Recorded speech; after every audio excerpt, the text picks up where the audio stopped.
From California ocean lave to old Virginia shore, and from the Gulf of Mexico to northern Labrador, all o'er the land the word is now petroleum all the while, and all the borders and the boers inquire, have you struck Isle? The original oil found in this state and in neighboring Kentucky nearby was probably in the 1820s, 1830s by the first settlers coming in here, and they were looking either drilling for fresh water or for brine water so they could produce salt and they hit oil. There's lots of natural oil seeps in the upper Cumberland region of Tennessee. It's not unusual to find natural oil naturally seeping out of the rocks at the surface around here. The first well intentionally drilled for oil occurred around the end of the Civil War. It was after Drake's well had been found in Pennsylvania, and it's possible there may have been some more drilling before that, but this is one record I'd run across. Here it occurred right close to the Putnam and Overton County lines around, I think the records say it was by northern interests. It sounds like carpetbaggers, I guess. In this part of the country, most wells are small wells that produce less than 10 barrels a day. In fact, all across the United States, the average production from a well is less than 10 barrels a day. It's relatively inexpensive to drill, simple to operate. That's why we get a lot of people in this part of the country that aren't engineers or geologists heading companies that do the drilling. Like I said, a lot of it's mom and pop operators, people that have been farmers or had construction companies or whatever. They get in the oil business. These things, the downhole pump will move about 250 barrels a day. We want this well to make 3 barrels a day, and it'll be very profitable at 3 barrels a day. The days of gushers are long gone. It used to be in this area, when they drilled a well, if it didn't come in flowing oil, they just plugged it. If you've got several 1 barrel a day wells in a general area, your overall costs per well are down. So yeah, a barrel a day well, when you think about it, that's 360 barrels a year considering downtime. That's several $1,000s. And your overall costs on operating once a well is drilled and completed are relatively low. So it's kind of like egg money. You go check your wells every day, and we're definitely not out here after barrel a day wells. I'll just tell you, we're looking for bigger wells than that. But it doesn't always happen. I mean, and one thing about dry this wells and big wells. Yeah, and one thing about this area of the country, you don't have to drill as deep to get the oil. So, you don't have to always have to hit the big home run wells like you might have to out west, where you have to drill really deep. Less than probably half a mile from here, they had a Murfreesboro well, or Lower Stones River, top of the Murfreesboro where it came in at, and it did 2,200 barrels a day, less than a half a mile from where we're sitting here.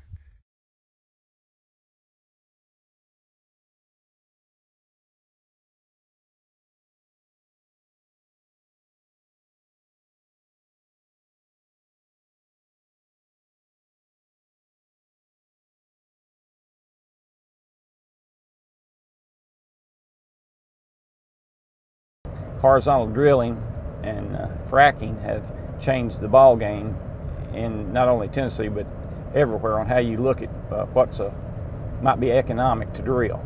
A lot of what we thought were depleted reservoirs are now going to be producing more oil. Not only are we looking at what we think is almost a sure thing as horizontal drilling in the Mississippi and Lime, but once it starts generating revenue and interest, we're going to have wildcats coming in and drilling deeper horizons, which have not been even touched in the state of Tennessee. This is in Tennessee, down in the southern Scott, Morgan County area, where we have a large acreage position, and we're planning on drilling a horizontal well in this oil field right here, which is known as Skull Creek. And each one of these dots on a map represents an existing oil well. Our plans are turn the well bore and go horizontally. We feel we can produce a lot of oil that's still in that reservoir. Give us a chance to develop this area, and we'll make this, I don't think we'll ever make it a major oil producing state, but we could more than triple the oil production coming out here. Well, and what's important is that Scott County right here has the highest unemployment rate in the state of Tennessee. Morgan County's not far behind, Fentress County isn't that far behind, so this 3-county area, Campbell County, throwing them in, this could be very good for the economy in these counties, plus the tax revenue it's going to generate for the state of Tennessee. It's going to stop the decline and maybe even reverse it. We're actually producing more oil today out of the United States than we were a couple of years ago. And the biggest part of that is horizontal drilling. I don't think we're overconfident. It's working in other places, just like David said. It's not pie in the sky, no, I don't think. If it might be wrong, but if I can get 20 barrels out of that, I ought to be able to get 200 barrels out of that. It's just that simple.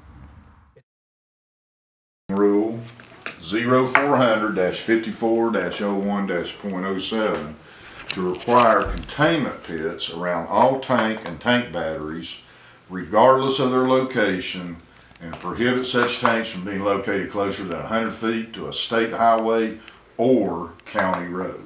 So how many tank batteries are next to the county roads right now? I mean, that's a county road in Union Hill. I know. We lived by the law at the time. Right. Don't change the law. If the oil goes anywhere but in the tank, it costs us money.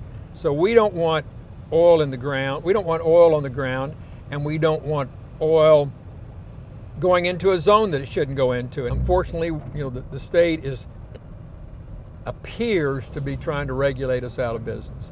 Now, they'll argue with you on that. They'll say, oh no, we're really not. But they don't particularly want us to drill. We used to be regulated by geology, and with geology, they were always helping us. When are you going to drill? Can I get the samples out of your well? Can I look at them? Can we do some mapping? What can we do to get you guys to drill more wells? You drill more wells, you create more jobs, you create more revenue for the state. It's not that way under water pollution control, and it's sad. You've got state regulators that are overlooking the industry, trying to watch out for the public. But the main thing is the companies themselves don't, they've got financial incentive not to screw up anything.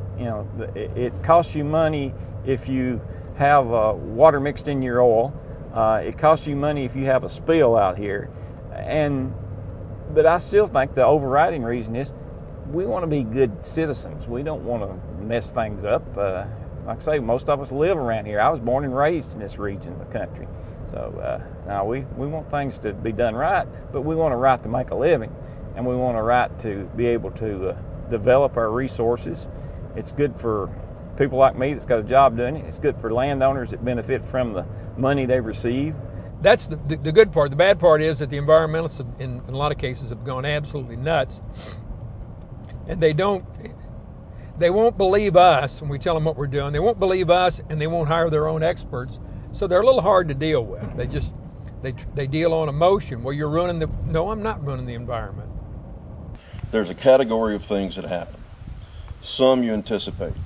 Some you can't do a dadgum thing about.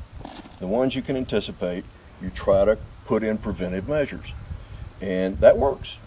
The ones you can't even think of in the middle of the night, when you're awake at 2 o'clock, that somebody thinks of, there's nothing you can do about it. But, it still takes money, it takes time, and it costs money.